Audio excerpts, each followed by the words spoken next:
Hello, kilala niyo pa po ba ako? Marahil ang iba, hindi na. Oo, namumukhaan na lang ako, no? Sa tinagal-tagal ba naman ng aking pananahimik, muli po ako nagbabalik at naalala ko tuloy si Supremo.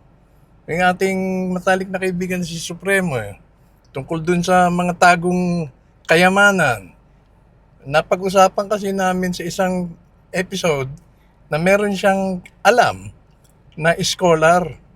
At yung scholar na yan, dahil sa kanyang may marubdob na kagustuhang madiskubre ang kasaysayan, ang ilang mga hidden knowledge at maging ang origin ng mga tagong yaman ay namundok at nagsarili. Walang kausap sa loob ng 10 taon. At sa loob ng 10 taon na yan, nang siya ay nagdesisyon na bumaba na at bumalik sa lipunan, ay hindi na raw marunong magsalita. Hindi na raw kasi nasanay magsalita ang kanyang dila at kaya tuloy nanigas yung kanyang dila at napipi. Parang ako rin nung ngayon. Nahihirapan pong bumalik sa sirkulasyon dahil nga dyan na natitrain kasi yung ating utak habang nakakalimutan na o naiiwanan yung isang gawain hanggang sa nasanay sa bagong gawain.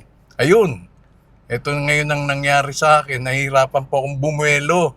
May ilan nung nagtatanong, balikan ko na raw yung WOTN. Kako ayoko na dahil maging ako nabibiktima. Napapaniwala. Ayoko naman pong mai-transfer yung aking paniniwala sa inyo sa wala. At mauwi lang din sa wala. Para ako nagbebenta ng hope. Yung kanyang pangarap, yung pag-asa.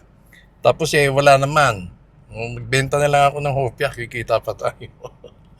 So, ito po muna yung aking tinatawag na pampainit, pampagana, nawa ay magtuloy-tuloy, nawa itong ating ginagawang pagsisikap na makabalik ay magsimula ngayon sa maikling mensaheng ito na ang nakikita nyo ay ang tunay na ako.